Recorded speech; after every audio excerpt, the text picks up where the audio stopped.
Good morning, it's Market Day Report. Glad you're with us to start another week. All right, let's jump into the markets. Overnight trade action in the corn market was lower. Now, this comes after a higher day of trade on Friday. December, 403 a bushel. It was off 2.25 cents. For soybeans, lower move in the overnight session. New crop down 4. 1038.5. This follows a higher close on Friday. What about meal and oil? Well, soy meal contracts lower across the board. By the way, they've been lower for 2 consecutive sessions. And then bean oil moving lower as well, holding 52 to 53 on every contract. It was higher on Friday. Now let's get to the wheat market, where we'll start with Chicago falling 2 cents, 504.5. Hard red in the overnight session, 503.75, down 3.25. Spring wheat mostly lower. The December, the one exception, and then overnight cotton 20 higher, 67.74. You know, Brian Hoops is president of Midwest Market Solutions, joins us this morning. All right, Brian, by the way, I didn't want to steal your thunder here, but another private export sale. Yeah, good morning. We certainly had another sale this morning. It was 124,000 metric tons of corn sold to an unknown destination. So we continue to see really good demand for corn as it hovers around this $4 a bushel level. Question is, if we do begin a post-harvest rally, will we continue to see that demand? But so far anyway, it's off to a great start. Our export business here for the new crop marketing year, over double what it was last year's pace. And of course, the USDA is forecasting us to be at new all-time record exports for that new crop marketing season. So other news has been pretty quiet over the weekend. You noted meal and soybean oil and how they rallied on Friday, or bean oil rallied on Friday. Because of that NOPA crush report, it was at 21-year lows as far as stocks goes. That really lit a fire under that bean oil contract and rallied the market, helping soybeans to rally as well. Pro Farmer Tour kicks off this week. They'll be starting today, going through Thursday, with the results of their tour announced on Friday.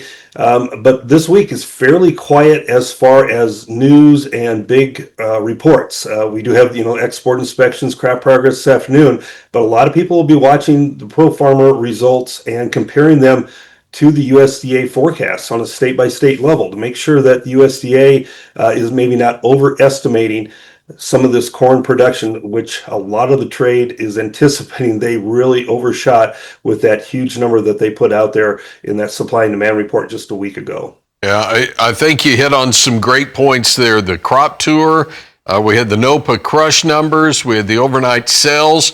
There's a lot of positive things right now in the market, so we'll see whether or not the market actually responds. All right, speaking of responding, we've had a market that's responded to tighter cattle supplies, and we'll talk more about that. Market Day Report continues in a moment.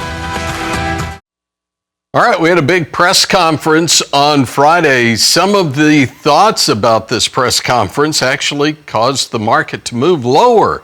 And then once the news came out, market was like, okay, not a big deal. We're getting a fly facility in Edinburgh, Texas. By the way, that's near the border, and already a field there, so they can start building this fly facility there for New World screwworm. Actually turned out to be positive news, but the market didn't really need it one way or the other. They just needed to know, is the border open? By the way, border is not open to Mexican feeder cattle. Live cattle on Friday, this is how we settled with the front month August at 236.22, up 287, 377 higher on the October at 230.60. About feeders? Feeders higher across the board. Look at that September, gaining $6.20 at 347.22, and even at that, it was off of the day's high by what, $1.77 or so? Yeah, that's right. So we pushed up nearly $8 higher on that September contract on Friday before pulling back. And then the hog trade on Friday was higher across the board. Brian Hoops is president, Midwest Market Solutions. All right, Brian, is that a safe way to say that once we knew the border wasn't reopening, the market could just go back to trade?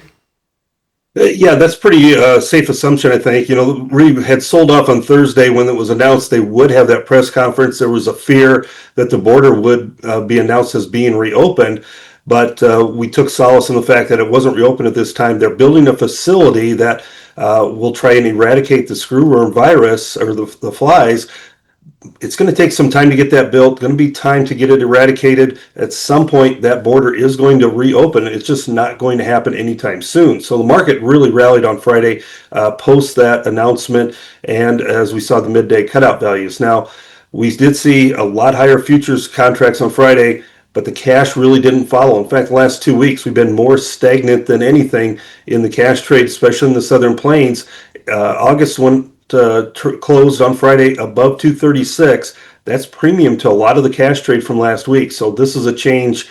We haven't talked about being premium to the cash and talked about any possibility of deliveries for several months. But we're looking at it here now that this is a possibility. We could see some deliveries starting to show up maybe this week. I don't think it's going to happen, but it is possible if we're going to stay premium to the cash markets. If the futures continue to rally, that's a possibility. There is a cattle and feed report coming out this Friday. It looks to be very friendly to the market. Cold storage comes out at 2 o'clock as well as the cattle on feed on Friday. Placements could be down 10% or more from a year ago. That looks to be very supportive to this market. So while we may see some deliveries against the August contracts, the other contracts should look to advance some gains here off of those tight placement numbers. Okay, little unscientific research here, but over the weekend had a chance to celebrate somebody's birthday at a Texas roadhouse at 3 o'clock in the afternoon. Waiting line, 30 to 40 minutes. Once I got in, I just kind of scanned the tables around us. Every one of them had steak on it. Doesn't look, even at these prices, that the consumer is backing off. So something to keep in mind. Again, unscientific, but I did see the steak on your plate there. It looked good. It was good. I had some Sunday night last night, so you bet. Brian Hoops is with Midwest Market Solutions. We'll see you back here on Wednesday. Yeah.